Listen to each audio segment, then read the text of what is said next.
Você sabe o que você precisaria estar fazendo agora. Não é que você não sabe o que fazer da sua vida. Você sabe, você só não consegue se motivar para fazer. E por que isso acontece? Por que todo dia, quando você senta para fazer alguma coisa que realmente é importante para você, é bom para você, você não tem essa motivação para fazer, você não faz?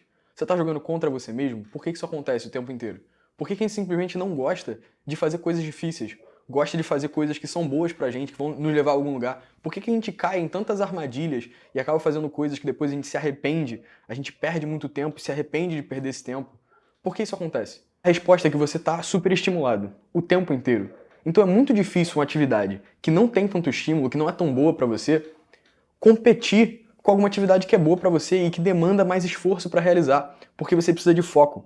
Você está muito acostumado a ser um receptor passivo de informação. Então você assiste um monte de coisa, você consome um monte de conteúdo. Por que eu vou fazer um trabalho se eu posso simplesmente ficar aqui no Instagram, se eu posso ficar aqui no YouTube, se eu posso assistir vídeos como esse, inclusive? Por que eu vou fazer outras coisas que são muito menos estimulantes?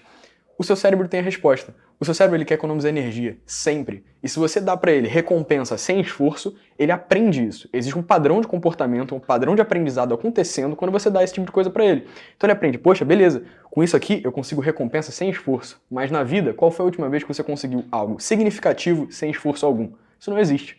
Então esse é um dos motivos pelo qual você não está conseguindo fazer as coisas que você tem que fazer. Você está sempre superestimulado. O que o superestímulo faz com o nosso cérebro? Como a gente está o tempo todo hiperestimulado, a gente tem estímulos muito fortes, né? Você tem estímulos visuais, estímulos sonoros, estímulos palatáveis, você come besteira. Você às vezes fica desensibilizado para estímulos mais sutis. O que é um estímulo sutil? Às vezes é uma emoção sua, às vezes é ir ao ar livre, sentir o ar, respirar o ar puro, ter contato com a natureza. São estímulos, energias mais sutis que você precisa estar atento para perceber. Enquanto as outras são energias que estão o tempo todo te puxando. São atividades que estão o tempo todo te puxando porque liberam essa dopamina que tem a ver com a questão do novo, da novidade, do estímulo. É tudo muito estimulante. E o que esse superestímulo pode fazer com você a longo prazo? Esse superestímulo a longo prazo pode fazer com que você perca contato com as suas emoções. Porque é tanto estímulo e tão forte que quando vem um estímulo menor, você não é tão capaz de sentir. É como se você ficasse viciado em esportes radicais e aí depois você tenta andar num carrinho de bebê. Isso não funciona, porque você está acostumado com aquele superestímulo. Então quando você tem uma emoção ou um sentimento que é um pouco mais fraco, você simplesmente não consegue sentir. O que isso faz? Você fica anestesiado. Anestesiado para as coisas comuns da vida. Como um viciado em cocaína que não consegue apreciar uma tarde de domingo porque ele é viciado. E ele só consegue ter prazer de uma coisa. E é isso que acontece com o seu cérebro, quando você hiperestimula ele o tempo inteiro. Então por que você procrastina sempre? Por que você não tem motivação para fazer o que você tem que fazer, o que você gostaria de fazer? E eu posso te dar uma resposta sexy, atraente e bonita, mas ela não existe. Então você pode buscar o quanto você quiser os truques, a regra dos 2 minutos, a regra do 1, 2, 3 e vai, a regra do Pomodoro, a regra do levanta e foda-se. Tem milhões de regras que você pode utilizar para tentar fazer isso, mas a verdade é que a resposta não é nem um pouquinho tão sexy quanto parece. E a resposta é o problema. O problema e a solução, nesse caso, são a mesma coisa. E a resposta é o tédio. O tédio faz você se hiperestimular e o tédio é o que, na verdade, faz com que você tenha motivação para fazer o que você deveria fazer. Se você se colocar numa sala sem os estímulos que você está acostumado, sem o seu computador, sem o seu telefone, sem um livro, nada, olha pro nada durante um tempo, sua mente vai começar a viajar, você vai ter vários pensamentos, a maior parte vão ser impulsos de desejo de você fazer alguma coisa, você vai ter vontade de pegar o telefone, você vai ter vontade de sair, você vai ter vontade de comer, você vai ter vontade de abrir aquele site que começa com X, você vai ter vontade de fazer um monte de coisa. Mas eventualmente isso cessa. Eventualmente esses pensamentos param. E aí você começa a se ouvir. Só que talvez, por você estar tão acostumado durante tanto tempo a se hiperestimular, esse seu monólogo interno, essa sua voz interior não esteja tão saudável. Ela esteja um pouco angustiada, sabe? Você não vai conseguir lidar muito bem com ela.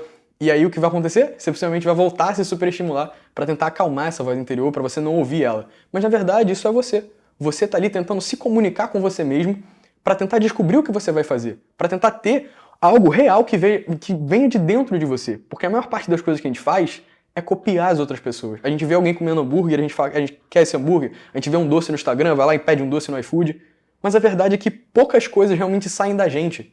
E a gente pensa, pô, eu quero fazer isso aqui, veio de dentro, me deu uma vontade de fazer isso aqui. A maior parte do tempo a gente está imitando.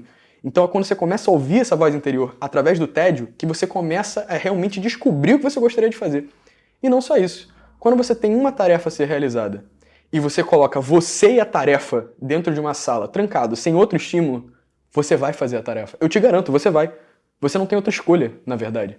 Tem um estudo muito interessante, onde botaram homens e mulheres dentro de uma sala durante certos minutos, eu não lembro exatamente quantos minutos, mas botaram numa sala durante certos minutos, e tinha somente um botão naquela sala. Era eles e o botão. Esse botão, ele te dava um choque. Se você apertasse esse botão, ele te dava um choque. O que aconteceu? Depois de 15 minutos, 64% dos homens apertavam o botão para se dar choques. E mais ou menos ali 24% das mulheres. Então o que isso quer dizer? O ser humano, às vezes, prefere tomar um choque do que estar entediado. E muitas vezes essa questão do tédio, da diversão, é uma questão de referencial. Então é claro que trabalhar nunca vai ser tão divertido para você quanto sair com seus amigos ou beber. Mas depende. Sempre depende. Sabe quando você volta de um dia na praia, você tá na praia, por exemplo, e o sol ofuscou os seus olhos, aí você entra numa loja que tá iluminada, mas você não vê nada.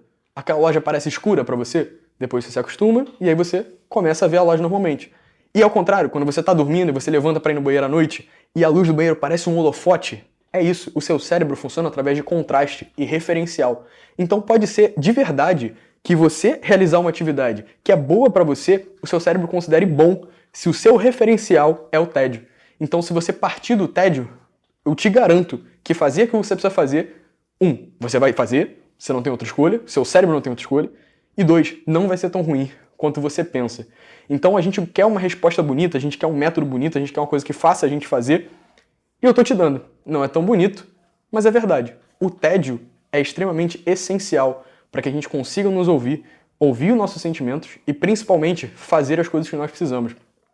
Tem um vídeo do Veritasium muito legal mostrando que a maior parte das boas ações espontâneas, como doar sangue, vem de momentos de tédio. E se a gente mata o tédio, como a gente tem feito ultimamente com as redes sociais, sendo super estimulado o tempo todo, a gente não dá voz às nossas emoções, a gente não consegue tomar decisões tão pensadas sobre a nossa vida e a gente não consegue fazer as coisas que a gente tem que fazer. Então eu peço para você, experimenta isso, porque realmente não existe fórmula mágica, não existe resposta, não existe como mudar minha vida, como acabar com a procrastinação em 25 segundos. É isso. É o tédio que vai te fazer isso. Para de se estimular o tempo todo, para de enxurrar o seu cérebro de dopamina e simplesmente faz o que você tem que fazer, deixando só você e aquela coisa num quarto sozinho. E é isso.